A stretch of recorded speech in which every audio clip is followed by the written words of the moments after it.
What does it mean to live a resilient life? I'm Ryan Manion. I lost my brother to war and my mom to cancer, and I've learned a lot about myself along the way. Now, as the CEO of Travis Manion Foundation, I'm on a journey to explore what it means to be resilient against life's many challenges. Join me and some incredible guests as we ask ourselves the hard questions and define what it means to struggle well.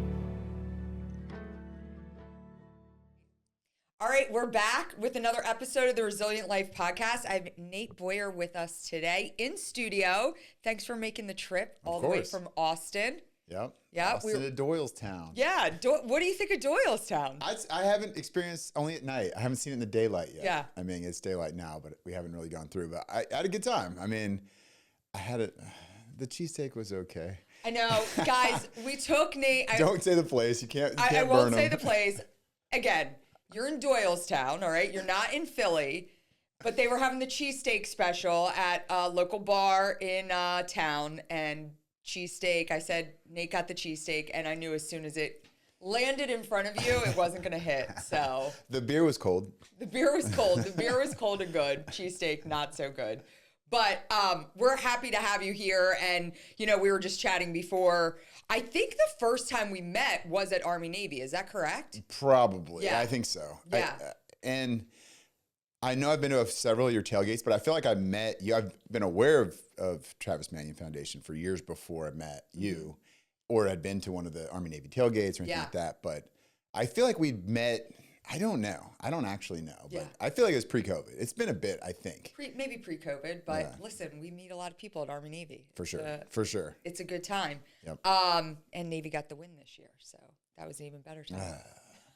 Yeah, I mean, good for you guys. You know what? Army had a really good year, and Navy had a good year too. Actually, both schools had a great year. I mean, Army had a better year. They had a better Win-loss season. Wise, yes, yeah. Yes. You know, but that's the only one that really matters. But it's the only one that matters. That's what people don't understand. You know, people want to talk about their records. It's like, it doesn't matter. I mean, all that matters is that game. Unless Army somehow, the only, it still would have hurt. But if they would have run the table, lost to Navy, and then still somehow squeaked into the playoffs, that would have been like, wow, what an amazing year. But still, everybody's going to be like, yeah, but you lost to Navy. Exactly. And that's a big Navy flex, that they beat the team that made it in the playoffs. Exactly, true. But we didn't, I'm not a West Pointer. Well, you're Army, That's you know? True. I am Army. And listen, I have a full appreciation for, you know, you didn't go to West Point, but you served in the Army. You're an Army fan. I always take liberty with and I talk to him about it all the time. Jocko drives me crazy because Jocko comes to all of our tailgates. Jocko Fuel is a big sponsor of the Travis Manion Foundation. And he shows up every year and we go up on stage. And I mean, we did a Fox and Friends hit that morning. We go up on stage in front of the crowd and he's like, I'm rooting for both teams, you know? And I'm like, you can't freaking do that. No time for diplomacy. Yeah, I'm like, you have to pick a side. Like, you are a Navy fan. Stop saying you're here for he does the America's game. I just want to see a good game. Yeah, and I'm like, no, stop doing it. And this year I tried so hard, but. You know, it's funny, when and I know we'll talk about this later, but when I was in college and I had just walked onto the team, it was my freshman year, and, you know, we're I can't remember, maybe it was my redshirt freshman year, because I feel like we were preparing for a bowl game, and we had our bowl practices, and so because obviously it's always in December, always the second Saturday in December, I think, is the Army Navy game. Yeah.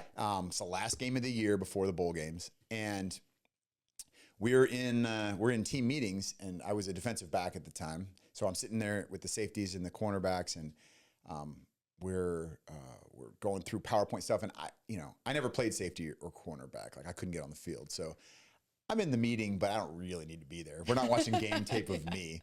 And the DB coach, Dwayne Aquina, who's still coaching, he's at Arizona now, awesome guy, huge respect for the military. His brother served. He actually grew up in Hawaii, which, as people in the military know, there's a ton of military presence there.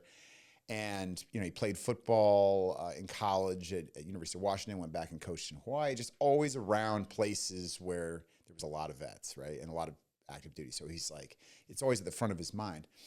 And we're sitting there and we're in the team meeting room and he looks over at me, he's like, Boyer. And I'm like, what? And he's like, what time is it? And I was like, I don't know, it's like 2 o'clock or something. He's like, isn't Army Navy on? And I'm like, yeah, it's on today. He's like, get out of this. He's like, go in the locker room and turn it on. That's so cool. And so I went in by myself in the locker room, just put a chair in front of, we had like a TV in there, you know, and I'm just like watching Army Navy while all the rest of the Texas football team is in meetings. And then eventually they came out of their meetings and they walk in, they're like, what are you doing in here? And then they all see the Army Navy game. I'm like, you guys probably don't even realize like how big a deal this is. Yeah. Because you're just, you're playing college football, you're doing your thing. You don't understand unless you're around that environment. And until you go to the game, it's like, I've been to a lot of sporting events, 4 Super Bowls now and all. There's nothing like it. There's nothing like it. Yeah. That was a long story, but anyway. No, that's a great story. I love that he appreciated, the moment and that you needed to be watching that game. Exactly. Very cool. So we were talking last night and, one of the things that you said to me that I thought was so interesting is, so you graduate high school and you just start doing like mission work. Well, sort of. I worked on a fishing boat Well, first. oh, right. That's right. You and threw up everywhere day one. You worked your way onto that. a fishing boat. Yes. Lied your way onto a fishing boat. Yeah, exactly. But after that, you end up doing mission trips, and it's there that you decide you want to join the military. Yeah. I from like 18 to really, I guess, 20, because 9/11 happened when I was 20. Okay. I was just kind of working odd jobs and, they were good jobs. Like working on the fishing boat was a good job. It was a good paycheck for an 18-year-old kid. Yeah. And, it's hard work and all that. And then I did like the bike taxi thing for a little bit, the petty cabs down in San Diego. All kinds. Then I moved up to LA and I was like messenger for the studio. So I'd bring, this is before all the digital stuff. So I'm bringing like cans of film from the editor's house to the director's house to review and then drive. I'm just, a courier basically. Yeah. And definitely feeling like maybe I meant for more, a little bit purposeless, all this, stuff that I think everybody at that age goes through, whether you go to college or not. And then 9/11 happens and it definitely, I didn't join the military right away, but it got me thinking, not really about even joining the military, but just like,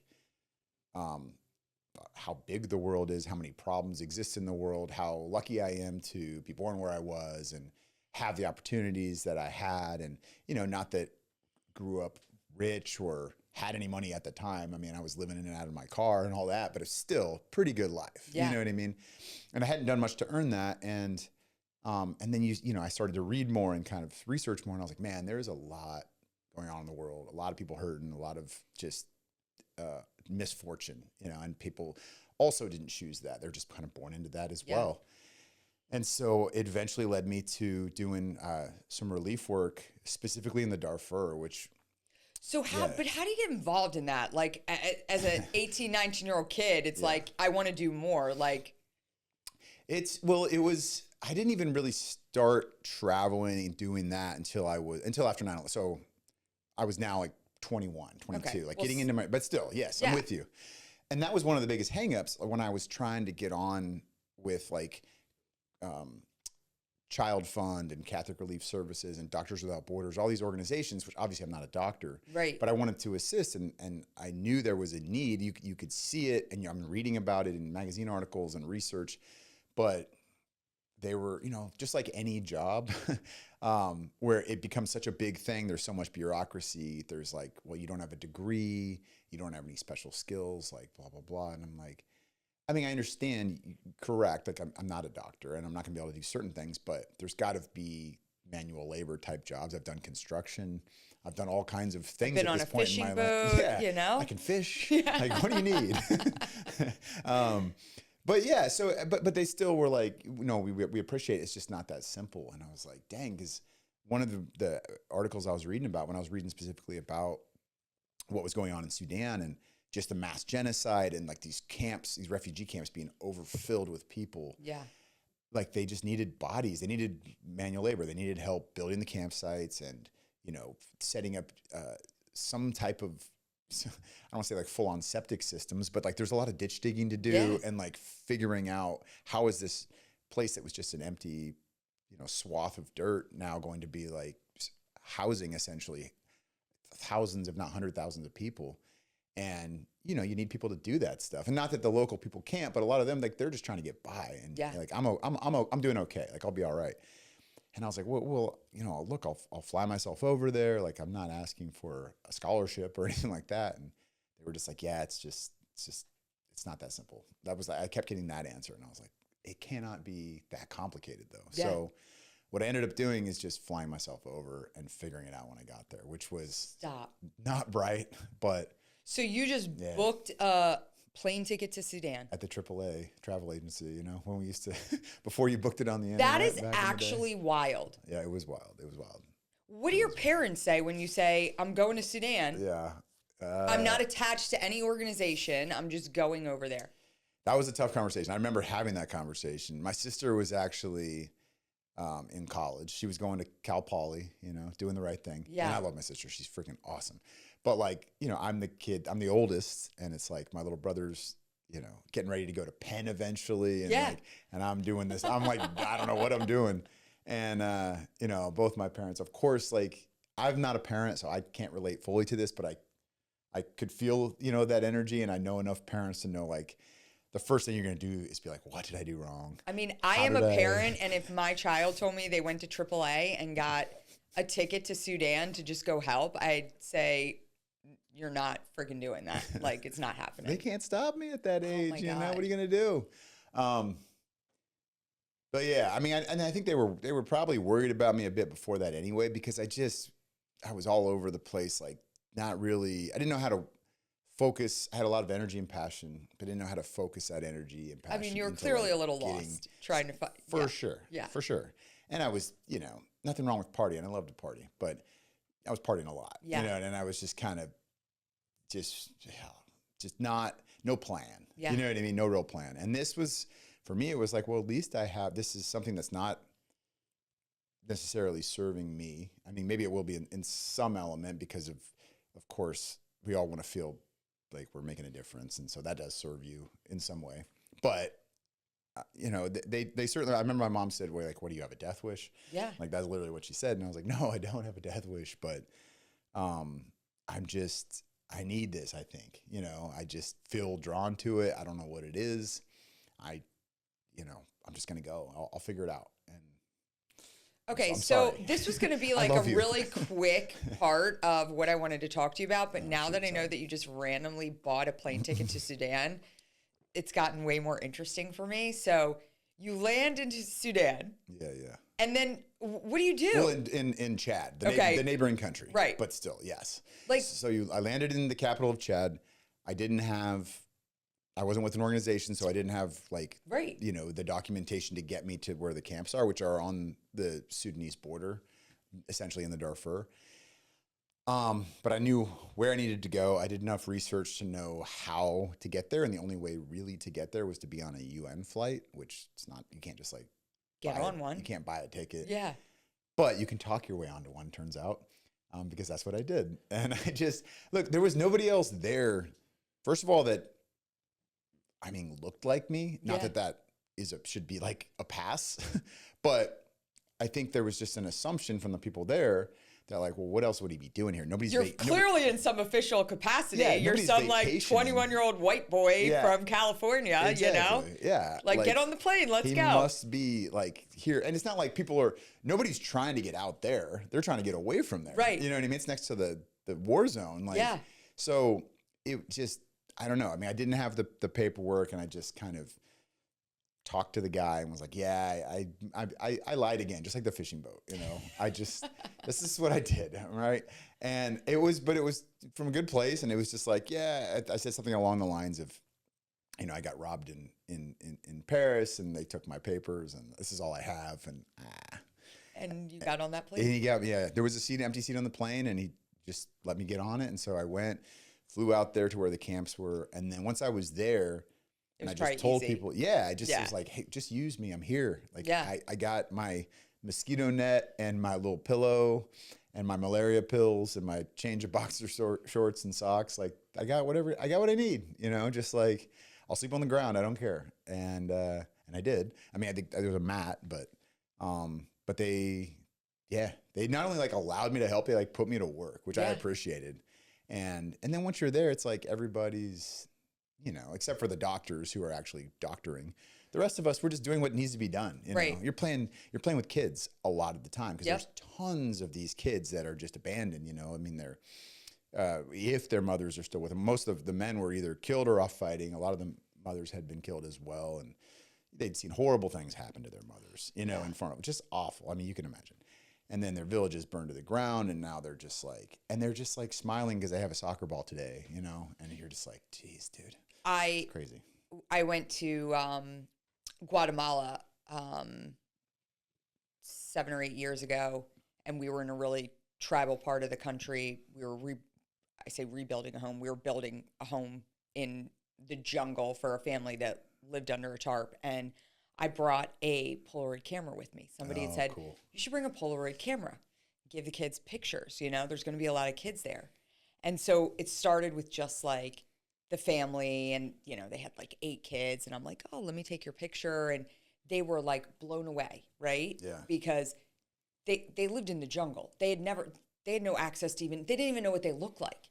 So having this like crazy physical thing, and they were, well, the next day I show back up at the work site.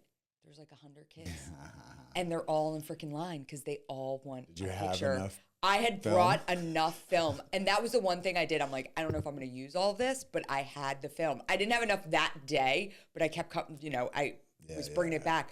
But I can completely relate to what you get out of being with kids that have so little, yet, seem to exude so much happiness despite all that they've been through. Yeah. So grateful for anything. Yeah. You know what I mean? And it's just like so I can imagine how that felt for you while you were there. Mm-hmm. Yeah. And it's the reason I wanted to join the military. I mean, it was like fight for these people. Yeah. You know what I mean? Not just, not that, fighting for what, America is supposed to stand for and our, freedom and democracy and civil rights, all of these things, of course, but also, and largely what we're doing, and we've been, since I guess 9/11, of course, we got attacked, Pearl Harbor, but besides that, like there hasn't really been a major war here. Yeah, like we're going to these places, and we are helping people, fighting for those that can't fight for themselves. And when you're in a place like the Middle East, a lot of that, without us even trying, there would be like zero hope for anything to change. Yeah. You know what I mean? And not that it was a huge success. So I read that you got malaria while you were there. Yeah. And you're lying in bed, and again, we found this online, so you can provide the truth to it, and you're watching the BBC. Listening to the BBC. The radio. Yeah, this family and that was what was your kind of moment where you're like, I'm joining the military? Yep. Yeah. I started thinking about it again because I thought about it right after 9/11 because a lot of people joined right after 9/11, sure. Right? And so it was like, okay, maybe I should do that. And then I'm like, what am I talking about? I'm an idiot. Like, I don't know what I'm doing. I can't have somebody's life in my hands. And, and now it's 3 years later, really. And I'm like starting to think about it again while I'm there.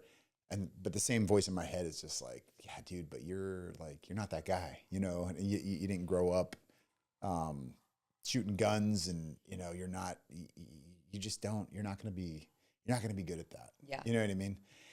Because you have this image that all these guys are just a certain way. You know what I mean? You don't have this image that they also, at some level are, of course, like insecure and like had to work really hard to get where they were. You just kind of feel like, oh, they're just natural badasses. Yeah. You know what I mean? And you're just like, once you're around them, you're like, oh no, they're a bunch of idiots like me.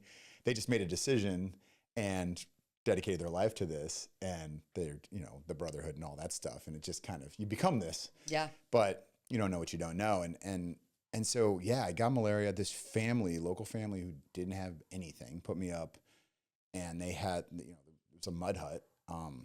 They had a section of it behind like a curtain with a cot, and they put me up there and they put their only radio next to me so I could have some kind of something to listen to for the 3 days of hell, that I was like, I couldn't keep anything down. Like drink water, it's coming out. You know what I mean? Like whatever. And, but I'm listening to the radio. Were you thinking at that time, shit, my mom may be right? Do you have a death wish question? Yeah, no. I was thinking. That's what I would have been thinking, like, oh, crap. Like, I was thinking, like crap, this. Yeah. but it's because I was shitting my pants. You know what I mean? Like, it was bad. It was bad. No, I mean, I definitely was, the thoughts were more, I guess, yeah, that's a good question. I don't think I genuinely realized how close I may have been to death. Yeah. I didn't think about it right. because I don't know. I'm like, oh yeah, I'm just really, really sick. But I probably was, look, I'm taking some pill they're giving me. I don't know what this is, right. And anyway, luckily I did not die. And there was, I'm listening to the radio and it's the second battle of Fallujah is literally going on at that time. Mm-hmm. So it's like the play-by-play from this, British reporter. And what year is that? 2004. Yeah. Yep. Okay. And this was probably November because I was there in October, November. Yeah. Okay. And so then I came back and signed up. I found out about the 18 X-ray program, which was the Army Special Forces kind of straight into, if you had to apply for it and if you scored high enough on certain tests or whatever, you'd get this contract where basically you go to basic training, airborne school, a pre-selection course, and if you pass that, then you go to Special Forces selection with the regular Army guys that had applied for it. And if you get through selection, then you start your 1.5 year long training to become a Green Beret, essentially. So and that's what you did. That's what I did. Why yeah. Army? Did you check out any of the other recruiters? I checked out the Marine Corps first, you actually. Did? I did. It comes down to your recruiter, and that guy was not the guy. It totally does. That's a huge factor. Yeah. It's the same with college sports. A lot of kids, they choose the school because maybe they went to a really fun party when they visited campus at that school. Yeah. Or the team played really well that day. Of course. Or the coach that recruited him said the right thing. Yeah.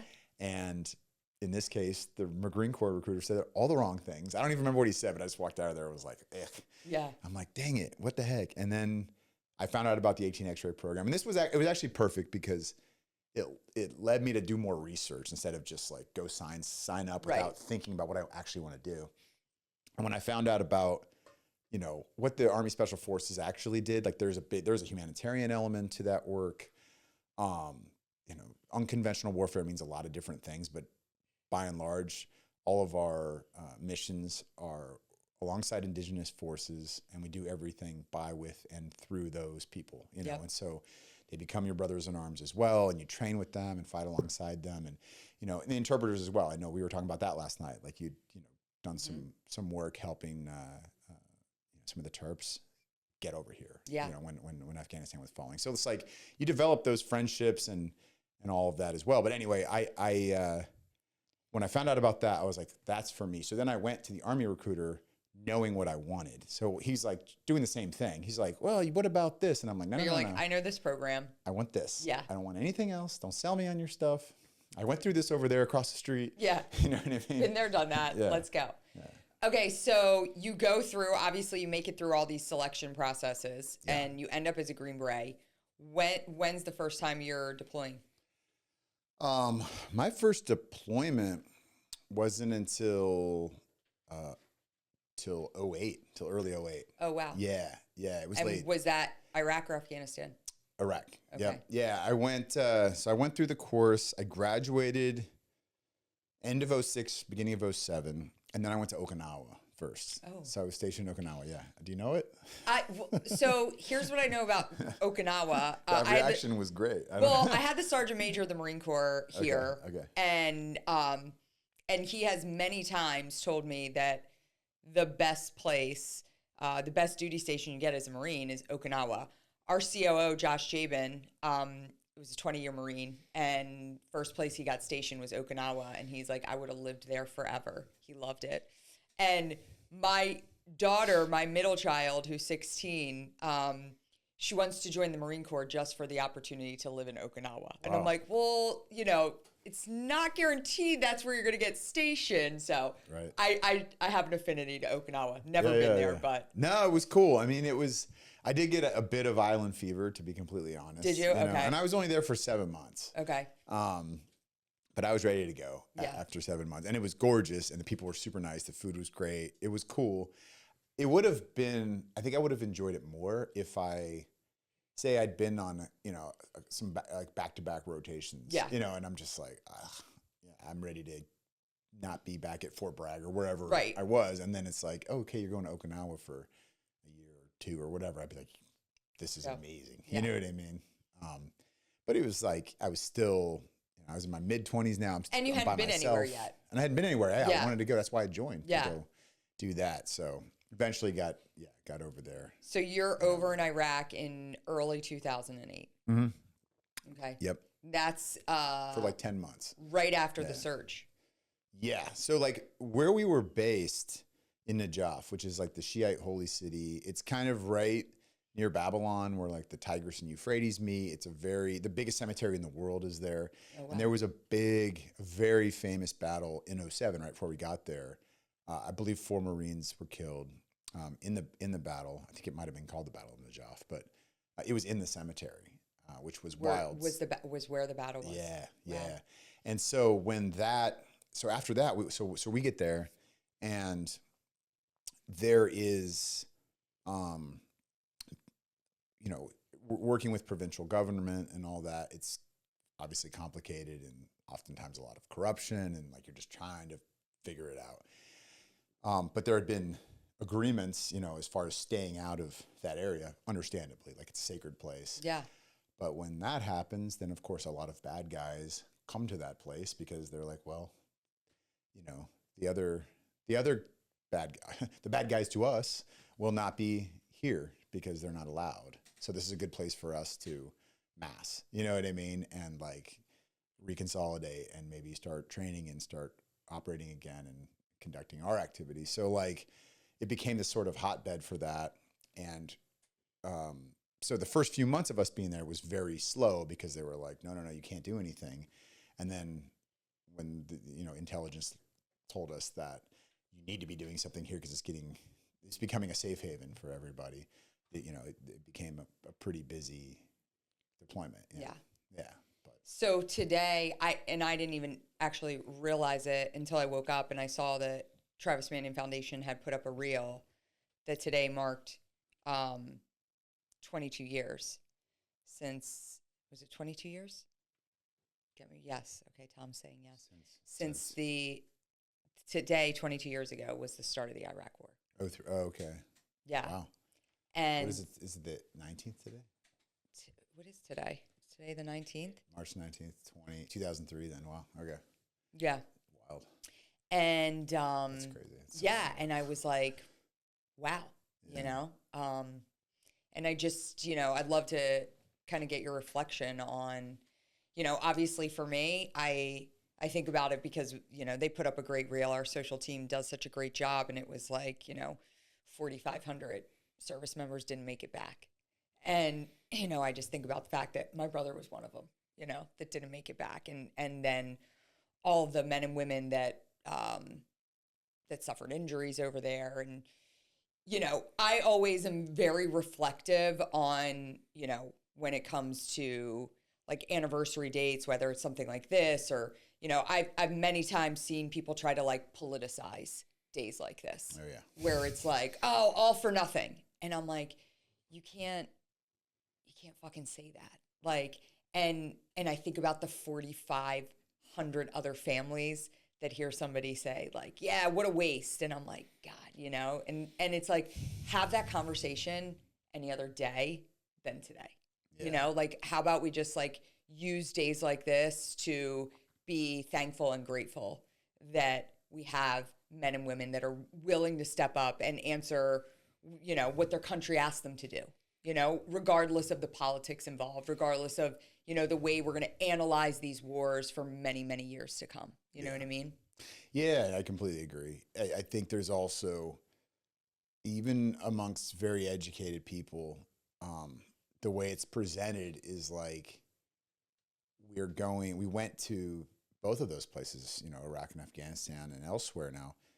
And it was like we invaded and we're just going there to like take over, and it's like us against them, like Americans against Iraqis, and like that's not even close to the situation. First of all, those people are extremely oppressed.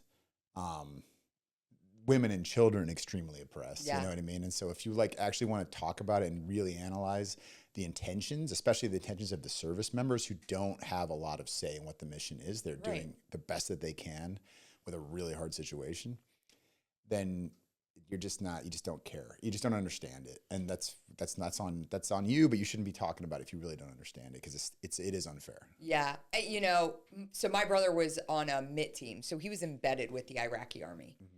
And after he died, my dad went over to Iraq and spent time with the Iraqi army that he was embedded with. And, you know, he came back with such a deep understanding of the bonds that were created. I've sat in this very house with my brother's Iraqi interpreter, you know, who is living here, you know, as an American citizen today. Right. Because of what you guys did over there. So, you know, I see that kind of humanitarian piece that a lot of people don't see when you come to really looking at, and listen, war is an evil thing. Nobody, thing. You know, but at the end of the day, you know, I saw some of the most beautiful things come out of my brother's time in Iraq with the Iraqi people. And so I'm super grateful that I've been able to experience that and have deeper understanding of that. Yeah, absolutely. I mean, from the Iraq side of things, you know, I think what people don't understand, what I experienced in my limited time there, and I went to Afghanistan a couple of times. I went to Iraq once, and it was that the people we worked with, specifically the Iraqi military folks, right, who they have no training, resources, education. They don't have anything. Yeah. You know what I mean? But many of them, not all of them, just like in the American military, many of them really care about their job and their country, and they're doing the best they can, and they would love nothing more for it to work. And they're so, again, grateful for us being there. It was just like, I wasn't there when, you know, during the initial invasion, but you hear stories of people that were like, there were so many, not just military, just Iraqi citizens that were like, thank God you're here. Like, finally, there's a lot of that too. They just don't understand. They don't see that. And then when we're leaving, they're like, please don't go. You know what I mean? Because you know what's going to happen. And it did. And then it happened again in Afghanistan with a different group, of course, but the same thing.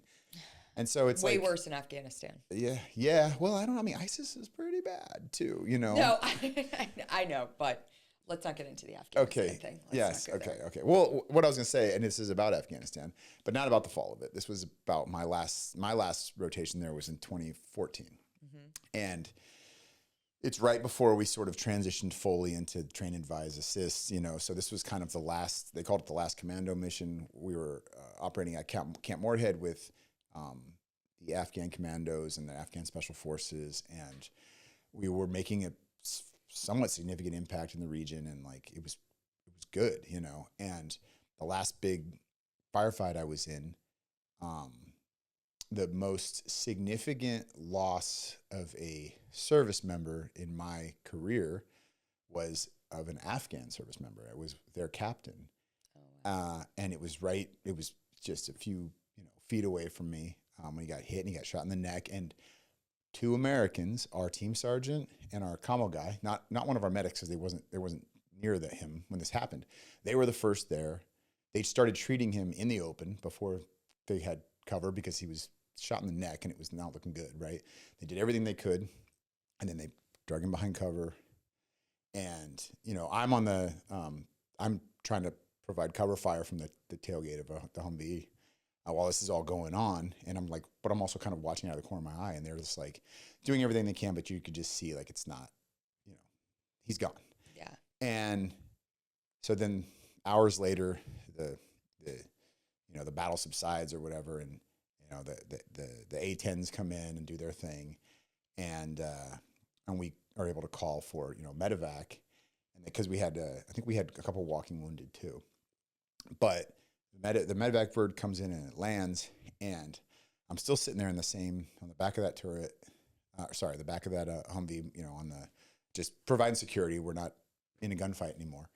But I'm watching this captain who's covered in a sheet on the gurney, and there's an American bird comes in to land, and there's 3 Americans and 3 Afghans carrying the gurney together out to the bird, to put this Afghan captain on an American medevac bird, and he's been gone for hours now, right?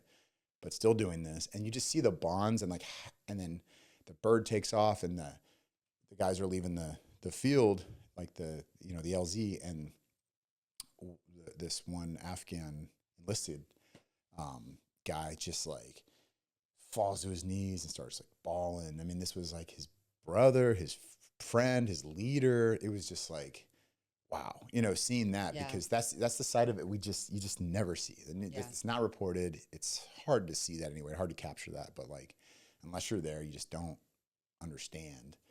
There's that side of it too, beyond all the other stuff. That was like, it just helped me, because you hear all that chatter of like, why are you there? What's the point? It's lost cause, blah, blah, blah, blah, blah. You know what I mean? And I disagree with that wholeheartedly. I think that whether you win or lose, you still play games. You know what I mean? Army lost this year. Should they have not played because they lost? Like, should they have just gave up? Was it worthless? Was probably it all? They should have gave up. Oh my God. But you know what I mean? I know. Was it like, no, like it's a not, good point. It's like, it's very similar. Like, we were so result oriented on everything in life. That it's just like, but most things that are hard that you pursue, you're not going to succeed at. You know what I mean? At some point, you're going to fail, and that's okay. It's interesting, because my brother, on his second deployment, he was outside the wire. He was with a small mid team embedded with the Iraqi army, very limited contact that he was able to give us. And so I didn't get like I had a few calls with him, but emails came as like group emails. He took his whole distro list and would send out group emails. And it was actually the last email he sent to, his distro list. He was talking about a couple things he said in there that stick out to me that really are mirror up with what you're saying is, he said that I don't think the average American understands or sees, the incredible work that is happening here. And the last line he wrote was, as is everything in life, true success does not come from battles won easily, So, yeah. So, really kind of speaks to what you're saying. Yeah. It's true. It's so true. Yeah, and it's like that continues with everything that you do in life. If you're challenging yourself. Yeah. If you're succeeding at everything, then you're not trying. You gotta do more. It's not that you're not trying more. Yeah, you gotta push yourself more. You know what I mean? It's not supposed to be like that. Yep. So while you're in, you decide you want to go to college. Yep. And also decide you want to take up the sport that you never played, which is football. So you literally start, I don't know, you're like Googling how to play football. Like, I mean. Exactly. That's wild. Watching YouTube videos. But do you know what, like. I mean, I know the game. I'm a huge fan. I grew up a huge fan. I grew up in the Bay. The Niners were my team, and so since I was a kid, I was always a big fan. But I was kind of I've always been a late bloomer. I was born 15 days late. I'm the only guy you'll ever meet in the military that's late to everything. Was I on time when you picked me up today? No, you were 100% not on time. Yeah, exactly. That's just like that's who I am. Embrace it. Yeah. But it's not great. It's not a great quality to have, but it is. That's me. So. I also was like, later growth spurt. So I was kind of smallish and I loved sports. That was like my favorite thing, to watch and all that. And I played Little League, baseball, and I played basketball, and I played soccer, and I played all these other sports. And I remember getting to like 8th grade. We moved around a little bit too. Like every 4 or 5 years, we kind of moved to a different place. And I get to 8th grade and we just had moved to a new place again. And I'm like, maybe I'll play football now. And then I go and try out for the basketball team, and I get cut, And I'm like, oh no, and I'm playing baseball now, but I'm like, I need to focus on basketball because I want to play in high school. I need to get better. And so I started just kind of focusing on that, and just football never happened, and I regretted it. And then I graduated, and it's a silly thing. Like, okay, so you never played football, who cares? But it just bothered me. And I was on that same deployment in Iraq in the fall of '08 during football season was when we were really busy. There was a lot going on. And I was watching games on Armed Forces Network whenever I could. That was my wind down time. Yeah. My escape was football. And like a Monday Night Football game's on at 5 a.m. because we're 9 hours ahead. Yeah. And so we get back from a mission, and almost our missions are in the middle of the night. Yeah. And I'm wired. I'm not ready for bed. So I go turn on the game, and maybe, we lift some weights while I'm watching the game, and then. And you're watching college football. I'm watching college football. I'm watching Texas. Texas was really, they were making a run at that time. This was like the Colt McCoy era. And so I get all right, I'm going to go back to college, or I'm going to go to college. I'm going to give football a try. Yeah. D2, D3. That's what I first thought. Not University of Texas. Yeah, no, not University of Texas. that would have been the dream, but I also had a little bit of pragmatism about me, and I was like, yeah, that's not realistic though. And my buddy we talked about last night, Brad Keys, who's buried in Arlington, we were sitting on the roof of our team house with a little fire, and may or may not had a couple of drinks that we weren't supposed to have. We had the night off, and we're just talking about life. And look, Brad was married very young, didn't work out, and then he met a single mother, and he said, "I'm never getting married again," and blah blah blah. He met the single mother who had a child with some pretty severe disabilities, and he just fell in love with both of them, and made that decision. And so he's telling me this whole story of and not bragging on himself. He's just telling me I asked him about his, family, his wife, because I didn't really know them. He told me that whole thing, and I'm like, oh my gosh. And he's like, so, what about you? What do you, and I'm like, well, I don't have family or anything, but I have been thinking about going to college finally. I'm 28, I'll be 29 next year. And unless I re-enlist here, I probably won't. And I'm thinking about going to college, and wherever I go, I'm kind of thinking of trying out for the football team. And he's like, dude, that's awesome. He's like, really? He's like, what'd you play in high school? And I'm like, I didn't play in high school. I've never played. And so I was like, yeah, and I'll probably, he's like, where are you going to go? I'm like, I don't know, probably a community college or something. I didn't do great in high school anyway, and blah, blah, blah. And he's like, dude, come on, bro. He's like, you're a Green Beret. You can't do that. You got to go big wherever you go. And he just believed in me before I did. And so Texas was, like I said, they were having a good year. My team sergeant always had a Longhorn hat on. You see that flag hanging in barracks rooms everywhere. It's because a lot of people in the Army come from Texas. Sure. Because there's a lot of Army bases and personnel in Texas. Yep. It makes sense. And I was in the Army. May have been completely different experience if I was in the Marine Corps. I don't know. But I just kind of made the decision well, that's what I'm going to do, I guess. And, if things change and I get redirected when I get back home, sure. But I just focused on that, and I started taking online classes to get my grades up through Central Texas College. And I got my grades up. I got into Texas. And then, when I was in Iraq still, I was not only Googling stuff, I'd go out behind the HESCO barriers when the range was cold and we weren't out there shooting. And I would try to learn how to backpedal or run routes in the sand. Yeah, I know. But, okay, so you go to Texas, you walk on to the team, you become the long snapper. Yeah, the first year I was a DB, a safety. That's why I told you that story about the Army-Navy game. Yeah. But I wasn't playing. I just didn't have the speed, the size, the skill, any of that. The youth. So who decides hey, maybe you should try long snapper? Somebody had mentioned it before I even went to Texas. And I was like, I don't even know what that is. I've never long snapped before. Not that I had played football before, but I'm like, that seems like a specialized skill. It's you're hiking the ball 15 yards between your legs, and then you got to block. And I'm little. I don't think that makes any sense. And so I just blew it off. And then I'm at Texas, and I wanted to find a way on the field after that freshman year. I got to run down on kickoff coverage in one game against Texas Tech because we were blowing them out, and it was Veterans Day. They had to put me Nate, in. You're up. So they put me in. I run down. I'm going 100 miles an hour like best I can, and I get double teamed. I'm like, dude, you're double teaming the walk-on who's not going to make the tackle, but okay. So they do that. One of the dudes like splits off. I think he realized this guy does not need to be double teamed.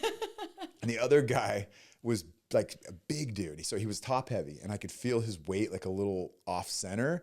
And so I just kind of went with it, a little combatives move, and threw him down. And he like went down. I realized the whole sideline is watching me. Like the fans don't know who I am. Yeah, but like, everyone's the team, like, there's Nate. They're just watching me, and they go crazy when I throw this dude down. And the tackle happens like 30 yards away from me. It's not even nowhere near it. But I come off the field. That was your Rudy moment. Yes, I come off the field, and everyone's like slapping my helmet and stoked. And I'm like, I got to find a way on the field. So literally the next week at practice, I'm like, all right, what can I do? And then it just all came back to me what that person had said. And then also watching, the long snappers and realizing the starter and the backup are seniors, okay, that's an opportunity. So I start messing around with it. I would like go late to the gym,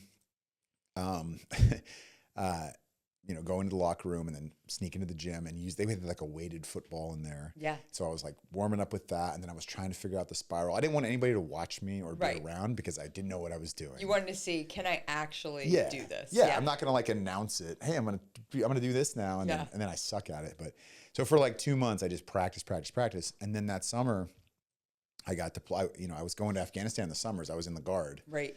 And that summer I was getting ready to go, and Coach Mac Brown was my coach, and he, wanted to see me in his office before I left and just kind of wish me luck and be safe. And I think that stuff. And I just asked him when I was in there, I'm like, hey, when I come back for training camp, Coach, if I come back, no, I didn't say that, but I mean, put the real, make it real emotional. Yeah, right. Yeah. No, I didn't do that. But I was like, when I come back, I would love the opportunity to try out for the long snapping position. And he was just like, well, have you ever long snapped before? And I was like, Coach, I never played football before I got here. And somehow I made the team. Like, he's like, he didn't even know that. Yeah. He was just like, okay. He's like, yes, of course. You can try out when you come back. And in his mind, he's like, sure. Yeah, whatever, kid. Whatever, kid, exactly. 30-year-old kid. Yeah. And so I went over there, and on that deployment, I built a target out of plywood and had like a hole that was like 3 feet off the ground or so for punts, and then a lower one for extra points and field goals. And I would just practice snapping into this kind of the perfect position because in terms of there's really no other position you can be over in Afghanistan and that's true. Train that's a good point. Do you know what I mean? Yeah, that's a good point. I didn't think about that. I mean, not that you couldn't train, but I guess you could kick and punt if you had the space. Sure. Yeah. But perfect specialty that you're I can just that's a good point. Try and perfect this craft. You just need 3-4 foot wide by 15-yard area and you're good. Yeah. That's a good point. I never thought about that. But and it was just you don't have to be the best athlete in the world. You have to be consistent and accurate and cool under pressure. And people in the military can do that. Yeah. You know what I mean? Yeah. We don't have to be the best athletes. A lot of people in the special operations community are not the best athletes, but they're most of them have good endurance, but they have good mental endurance more than anything. And they're able to block stuff out and not let things get to them and break things down in a different way. And the way that I essentially taught myself, when I say taught myself, it's not like I wasn't watching videos and getting, how to grip it advice from people. Sure.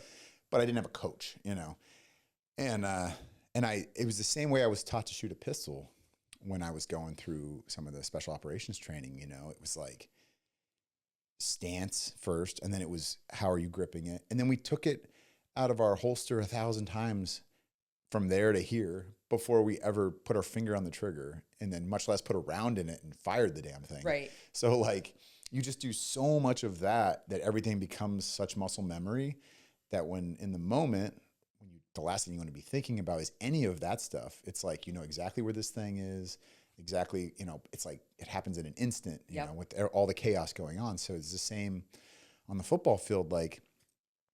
I just was always like, look, no matter what, the snap is the same every time. It's the same distance to the same person. We might be on a different part of the field, but it's a flat field. Right. We might be up 40 or up 2 with a minute left, backed up in our own end zone. You still have to do the same exact thing. Exactly. And Yeah. it better be a good punt, or they're going to be in field goal range, and it better be a good snap if you want a good punt. So, like, this is very important.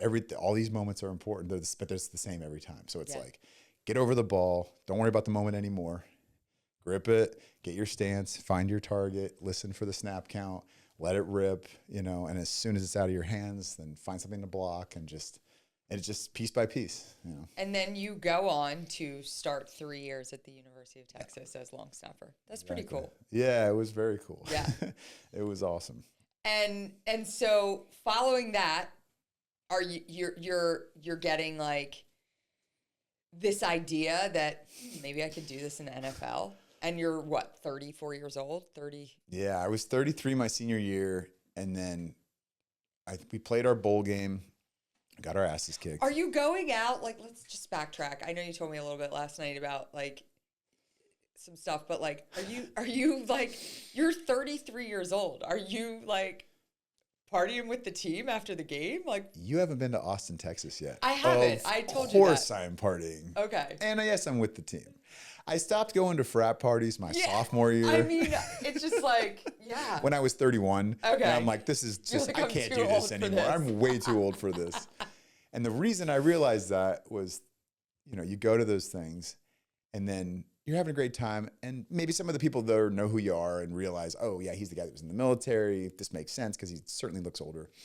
Then you get that one sorority girl that doesn't know, and it's not her fault, it's not her problem. And she comes up and she squirts you with a squirt gun or something, and she's like, "How old are you?" And you're just like, "It's time. Yeah. It's time. It's time for me to not be here." Yeah. Okay. Anymore. Okay. But no, Sorry, it was I awesome. digress. So you No. graduated 34. I do want to note that real quick. Some of my best friends still to this day were guys I played with. Yeah, and that's awesome. I was 10 years older than them. They were kids, really. Yeah. I mean, they were but they treated me like I was just one of them. Of course, there was an element of respect and understanding for like what I did, but it never, I loved that. I just felt like one of the guys in the locker room. Yeah. And I needed that too. I didn't realize it till much later how much I needed to feel that coming out of off of active duty. Yeah. But anyway, it was great. I mean, I picked the right school. We sucked when I was there. We weren't a good team. The best season I had was 9-4, which for college football standards is not great. Right? Yeah. But I had a great time. I wouldn't change it for a national championship. I'd go to the same school, same thing. It was awesome. Yeah. But anyway, yes. 34. So 34, and you're like, maybe I can take this to the pros.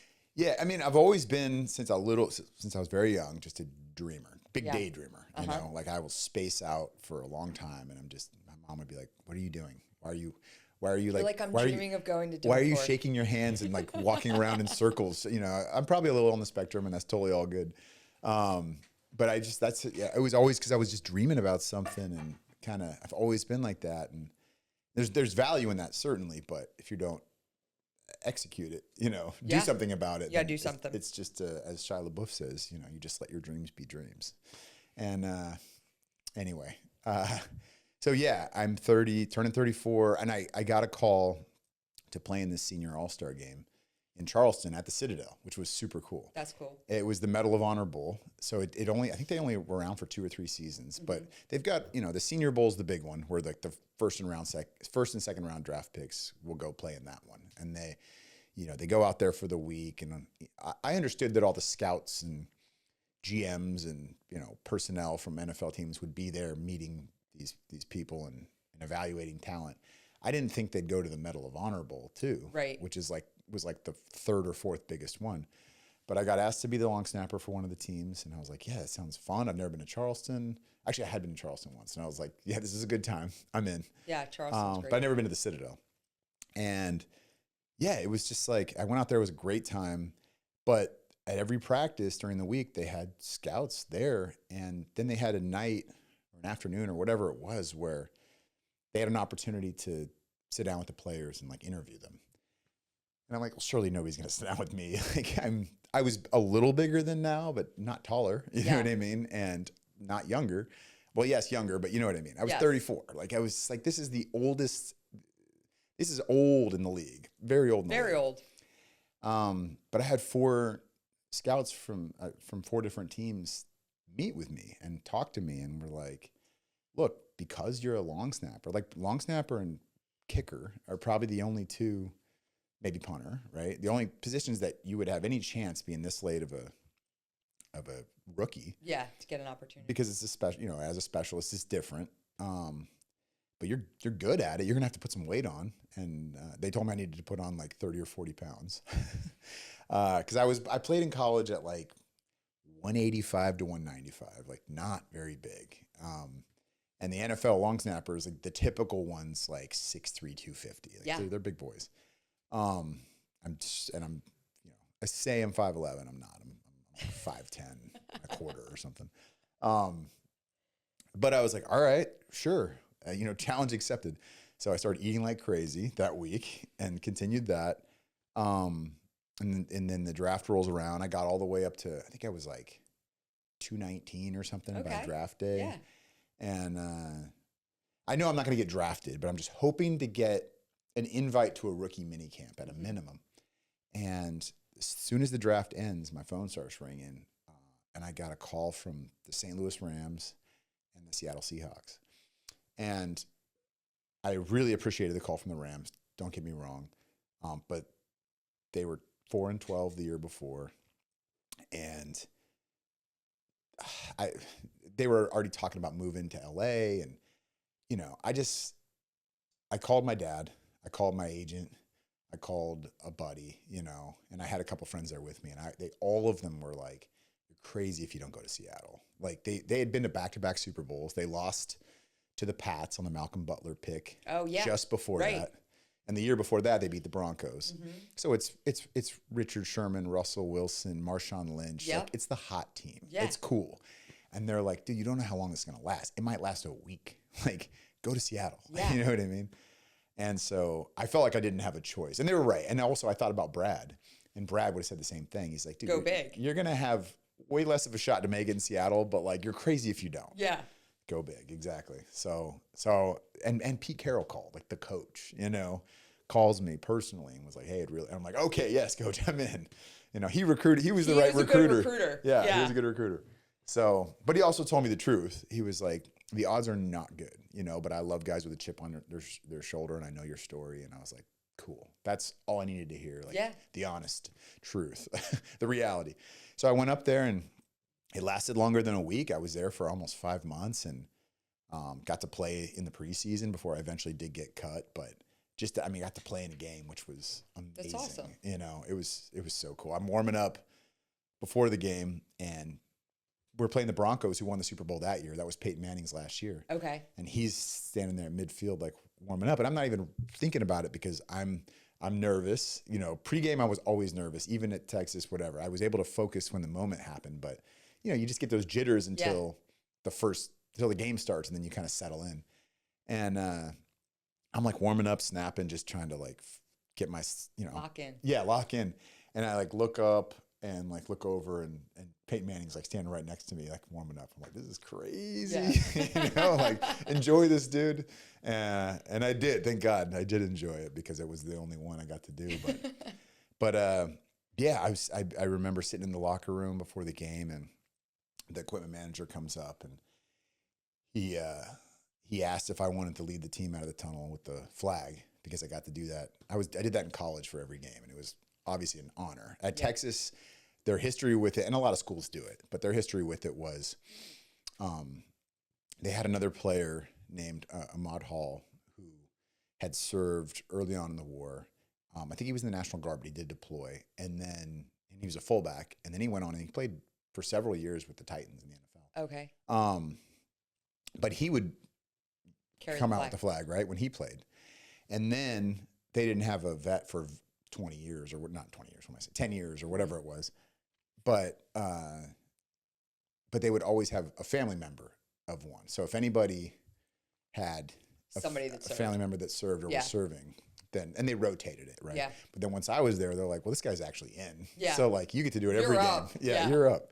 So it was cool. It always helped me with that settling into the game, because all of a sudden I'm not thinking about football. I'm not worried about, because it is just football. Like it's awesome. I love it. We all love it, but it's just a game, right? And you just think about what the opportunity that you have. There was always names written, on the, can't think of what that piece of the flag is called, like the white strip along, the inside, and they'll write like service members' names. But anyway, so they had different ones written because people would call in and can you please dedicate the flag that's run out of the tunnel to, to my brother or whatever. And so it was really cool.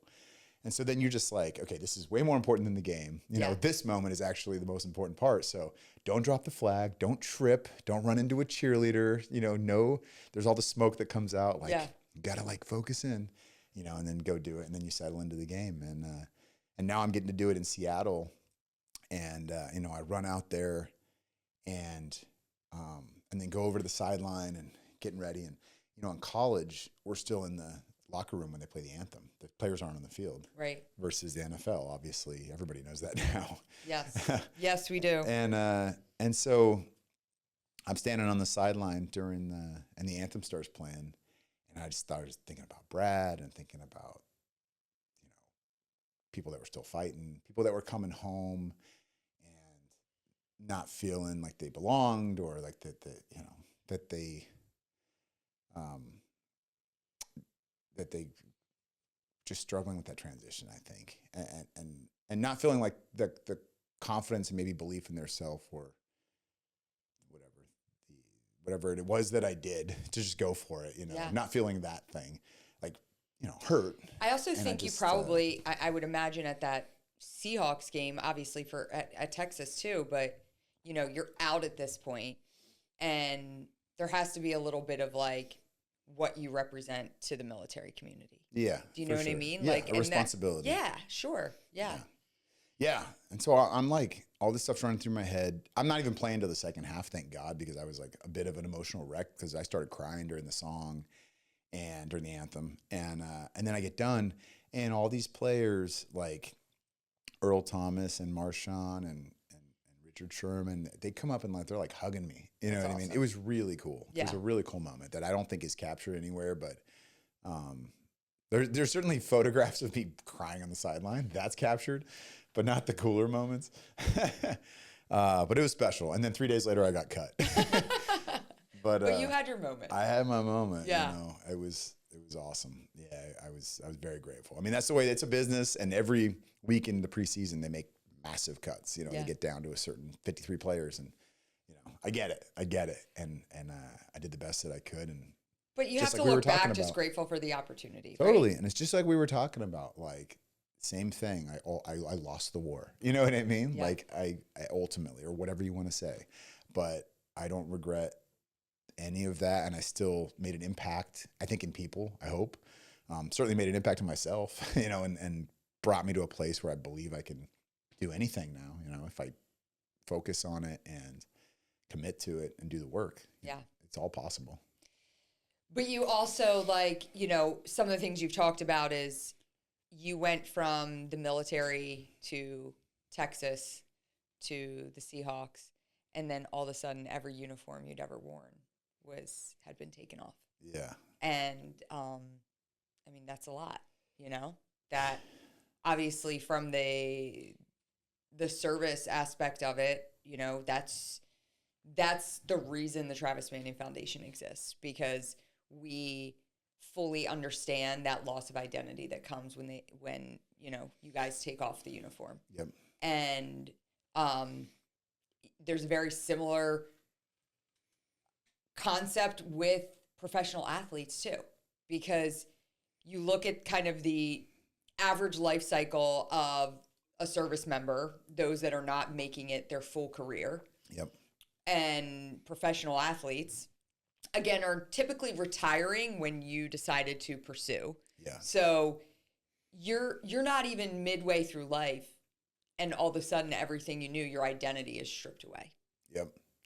And you don't think about it until you're there. Yeah.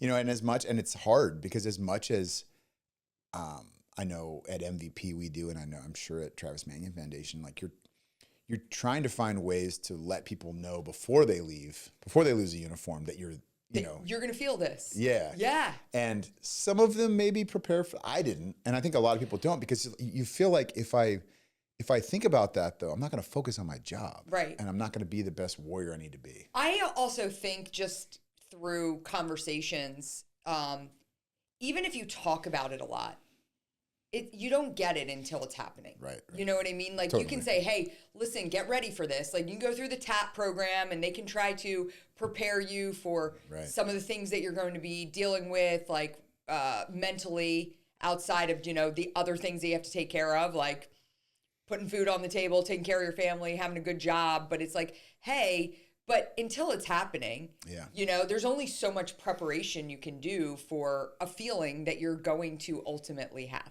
Yep. Yeah. And let's talk a little bit about merging vets and players, because the concept is obviously very cool. It kind of brought your love of professional athletes and veterans and that loss of identity together. So tell me a little bit about how the organization began. Yeah. So literally the next day after I get cut, I'm back. Like I said, it's a business. Yeah.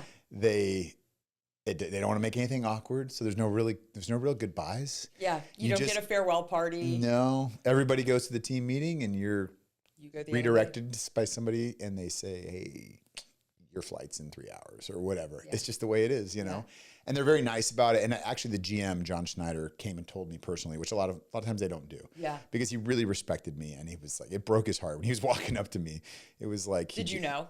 I knew by the way he was walking and looking. He was looking at me. He was like, just walking up. I'm like, it's okay, man. I was like consoling him because he felt so bad. I'm like, dude, I knew this day would come. It's okay, brother. Like, don't stress it. Of course, I was hurting, but I was like, it's just, it is what it is. Yeah. And I remember. Real quick though, you also were at 34, you were the oldest rookie, right? I guess, in the modern era, apparently, I was the oldest rookie in NFL history, at least at the moment. I don't know. That's what I'm told. Yeah, it was all right, cool. so he tells you get on that plane. Yeah, so he tells me, I remember I go to SeaTac, to the airport, and there's a couple of people in there that recognize me, which was so awkward, They're like, weren't you at? I'm like, I just got cut. They're like, I'm so sorry. I'm like, it's all right, man. Oh, man. It happens. Yeah. And then I go on, I don't know why I agreed to do it. I just was like, sure. ESPN reached out on Sports Center. They're like, hey, can you do a live hit? And I'm like, I'm in the airport. Like, I can do audio, They're like, sure. So they put me on, and I'm just on the phone talking, and it's on their live show. And the anchor, she started getting emotional because her father was in the military. So she started, and then I started getting emotional. Oh. It was just like, I'm just like, hey, it's okay. It's okay. Like, this is all good. Like, I'm so grateful for the opportunity. Like, anyway, so I fly home. The next day is like the quietest day of my life. You know what I mean? Because I went straight from, like, literally the day I signed out at Fort Carson from 10th Group, I got in my car and I drove to Austin. Because the next day, because I took like 80 days of terminal leave or whatever, because the next day after that was the first day of school. And I went right into school. And then the next day after that was the first day of tryouts. And I was like staying in a Motel 6 in Austin for a month, and just the happiest I've ever been, because I'm like chasing my dream and, right into the next thing.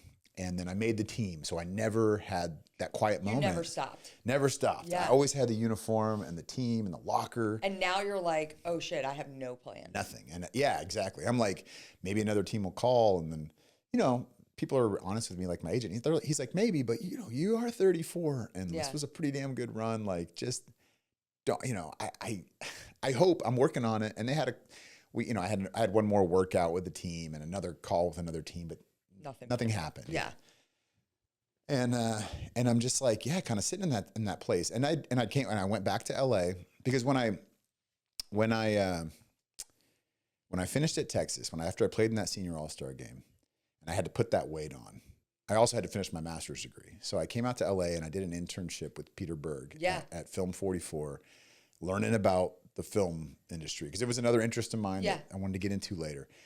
And at the same time, I'm training every morning at Unbreakable Performance Center, which is Jay Glazer's gym in LA. And I didn't know Jay. I'd never met him. I got connected to him through a mutual friend, Gabe Rangel. And great Gabe's a incredible trainer, still working today in Philly with some of the athletes here. And Gabe, so I came into the gym, and Gabe trained me that first day. And he's like, hey, you got to meet Jay, because this is it's not cheap here. It's a real spot, and there's, Jadeveon Clowney's in there and Odell Beckham, like real players, know. And he's like, but you should talk to Jay. Just tell him your story and see what happens. And so I did. And Jay was like, dude, your money's no good here. Like, let me help train you and just see what happens. And not only help train me and help me put that weight on, it just got me connected to people. You know what I mean? Like, got me connected to my agent, to my sports agent, Bruce Toner, who was awesome. And so I go up to Seattle, I get cut, I'm back in LA, it's dead quiet. I don't know what to do. I'm thinking about going back in the military. I luckily get a call from Chris Long, who had a clean water project that he was working on called Water Boys. And I got involved in that. And I'm like, okay, that's something, which is good. And it was, I have something to look forward to. I was going to go out to Tanzania and raise money for these clean water wells and go climb Kilimanjaro in a few months. But it's like, great. So, but also like, what am I doing every day now besides hiking? You know what I mean? Like, I need to figure this out. And I just felt very alone. And I got to credit Jay with like telling me, or I guess advising me, like, hey, look, don't make any rash decisions. You can come stay at my place for a bit and we'll figure it out. But don't just go re-enlist right now. Like, you know what I mean? Like, let's just take a beat, and he was explaining this to me, and I didn't feel it yet, but he was just like, a lot of athletes, this is like very common. I'm assuming it's the same in the military. And I'm just like, I don't know. Like, I've never been here before. You know what I mean? And then as the weeks go by, I'm getting like a lot of calls from vets that were like, hey, I just want to let you know, like, really inspiring following you and all this stuff. And I'm kind of stuck right now. I don't know what to do. And I'm just like, I mean, I don't have all the answers for sure, but like, what are you into? Go do it. Go try that thing, whatever your dream is. Yeah. And if you don't know what you like, go try things, I guess. And so then I started trying different things. And, and Jay, one day we were just sitting in his living room, and I had just gotten off the phone with a guy who was like a Ranger Battalion dude that was just, he was angry, and he was angry at me. And I think part of it was, a lot of times these guys, they don't know how to express things. We're not great at that, right? And so I think sometimes it's maybe they feel a little jealous because you had a cool moment. Opportunity. Yeah. You had that moment, and they're like, wow, why are you doing that? And I'm just like, I don't know, man, this is like what I wanted to do. I was passionate about it, and I went for it, and then you start listening to them more, and you realize they just want to find that thing too, Yeah. And Jay had got off the phone with an athlete, having like the same conversation, basically, And the guy's like, why are you on TV? You don't even play football, and blah, blah, blah. And Jay's like, why are you calling me? Like, come on. So it was in his living room. We just kind of came up with this idea to merge vets and players together, and kind of recreate that locker room. We didn't even know what that would be. We were like, I don't know what we're going to do. Like, what does this look like? No idea. And then not long after, I got invited to visit some vets that were staying at a homeless shelter on Sunset Boulevard. And it was a veterans shelter. It was called the Hollywood Vets Center. Yeah, I believe. Yeah. And, I'm familiar. Okay, yeah. And so it was like on Sunset in Normandy, and it has since closed down, and people have been brought to other spots. But actually, when we filmed the MVP movie, we shot on location at that place when they were closing down. But anyway, I went down there, met some of the guys. One in particular was not excited about me being there because of, for a lot of reasons. I felt, I think he felt a sense of pride. He was a Marine, and of course he's not happy with where he's at in this situation, and it's like, this guy's coming down here and like shaking our hands, like, who are you? What are you doing? And, I felt kind of guilty about that. I didn't really know what to do. And I remember leaving thinking about this guy. And then like the next day I get an email from him saying like, hey, sorry if I was a little rude. I was just like I was having a rough day, and, I do appreciate you coming by. Maybe we can go grab lunch or something sometime. So we went and met, grabbed tacos with him, and he brought some other guys from the gym. And I said, hey, or from the shelter. And I was like, hey, I'm going to ask Jay, maybe one of these days we can just go get a workout in and up at Jay's gym, like in off hours. And I don't know, see, what do you guys think? And they were like, sure. And I don't think they knew it was like this, fighter, football player, elite gym. And I asked Jay, and he's like, yeah, just, whatever. This day, pretty quiet if it's cool with them. So I brought them up. I worked out with them. And then we just were sweaty and gross and, tired. And we just started talking about stuff. And organically, things started kind of coming out. And I told Jay about it. And he's like, I want to go next time. And I'm going to bring, he brings some athletes. So he brings like Tony Gonzalez, the greatest tight end of all time, and Randy Couture, one of the, the 6-time heavyweight champion of the world, who's also a vet.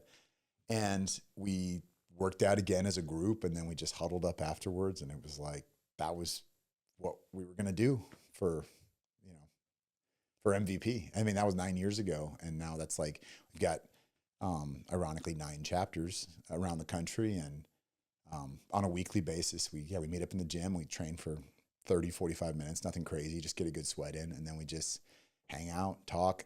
Nothing's off the table. We help each other through our stuff. And obviously we do stuff outside the huddle as well, but that's kind of the very simple bread and butter of what we're doing. I mean, I guess, and at the end of the day, it's that shared camaraderie, right? Yeah. Where you guys came from different places, but you're going through the same thing.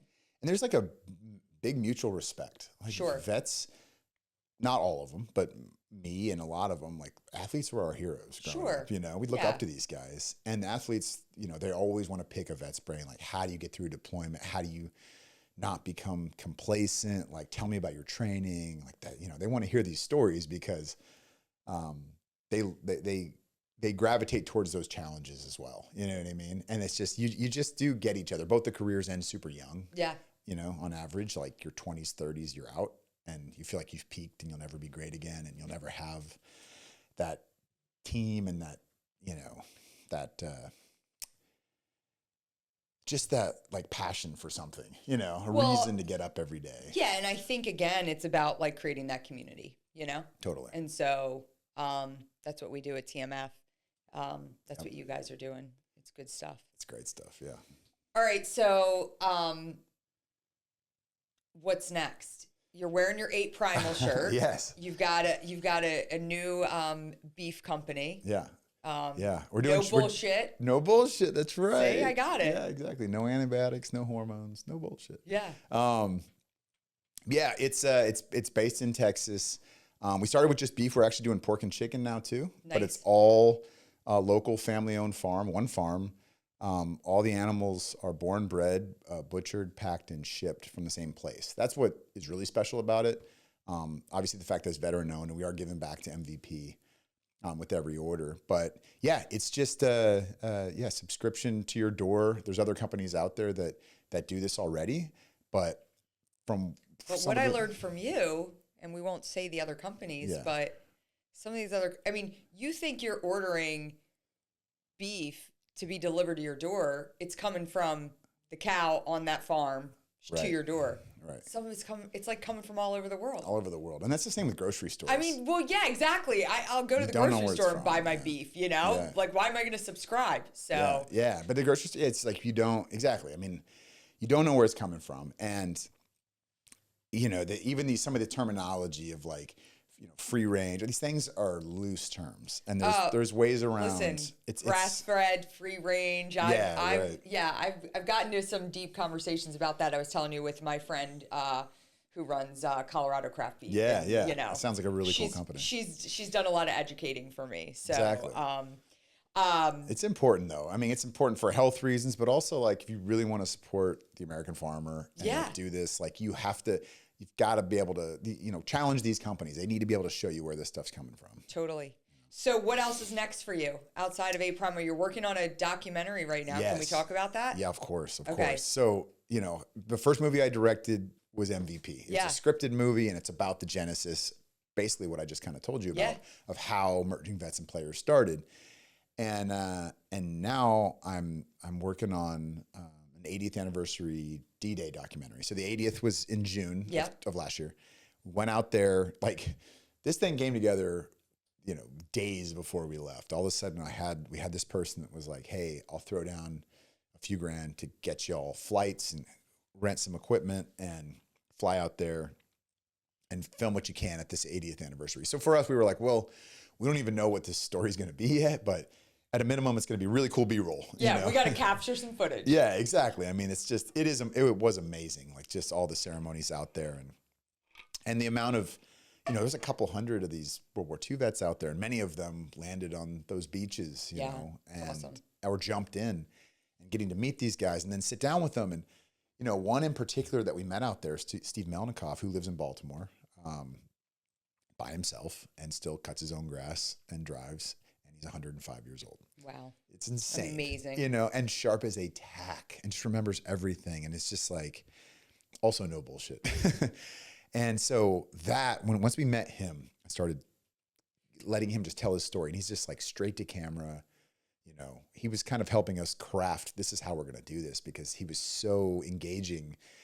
I was just like, this is how we have to do all of these interviews. And now we got to go find more of these guys. Yeah. And so we finished up there and we came back to the States, and we've been traveling around the country the last several months, finding these people. And they have incredibly diverse stories, like from all over the map, just like the military. Like people talk about, you know, they assume that we're all the same. We all think the same way because we wear the same uniform, and we are such a mixed bag, which I love. Like, that's the beauty of the military. I it would is. say. It's the most diverse microcosm in the country. Exactly. I think. Like, yeah. we are not everywhere. You think it is. But we all work together. Yeah. We put it all aside. To achieve a common goal. Yeah. You know, I always say we can learn so much from the military. Totally. Yeah. We just put it all aside. We don't even like half the people we work with, but we would die for them. Yeah. You know what I mean? We love them still Yeah. because they would do the same for us. And it's crazy. It's such a lesson. We need more of that leadership just across the board in the world. So when's this documentary? Hopefully in the next few months? Yeah, hopefully we're finishing up in the next few months. I'd love to be able to get a cut done, at least screen it or start to around D-Day, which is like 2.5 months away. It's the next anniversary. But yeah, I would say realistically at releasing, maybe Veterans Day or something like that, or maybe even the following year. I mean, it's not really, the cool thing about it is it's timeless, and there's not a huge rush to do it. You want to get it right. More than anything that you get out of this is just listening to these men that are over 100 years old, all of our main subjects, and the stories that they're telling and things they're talking about. There's so many parallels to today, which is in some ways a bit scary, but also hopeful and inspiring. And they're pretty optimistic that like somehow we will figure this out. They grew up in the Great Depression. Yeah, I had the opportunity to get pretty closely connected with a World War II vet that lived in Philadelphia, and he played the harmonica. He's played at the Phillies games. Oh, wow. He's played at a bunch of our events, and he would come to all our events. His daughter would bring him. We got very tight. I'd go over. We'd have lunch, and it was kind of this like light bulb moment. I'm like, I need to capture his story, right? Because he would sit and I'd be sitting with him like eating a sandwich, and he'd start telling me these stories, and I'm like, I wish somebody was here, you know? Yeah. And so I was like, Roland, his name was Roland, Marine, stormed the beaches at Normandy. And I said, Roland, you know, I want to interview you. And he was like, oh, let's do it. And so Sean and I actually went out to his house. We spent a few hours with him.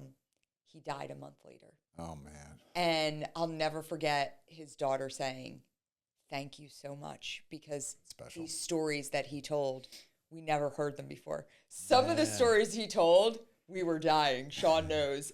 His daughter's going, Dad, you can't say that. I mean, he was telling us some kind of crazy shit that was happening over there. But I was like, let him talk. You know, I said to Denise, I'm like, stop editing him. You know, I said, let him talk.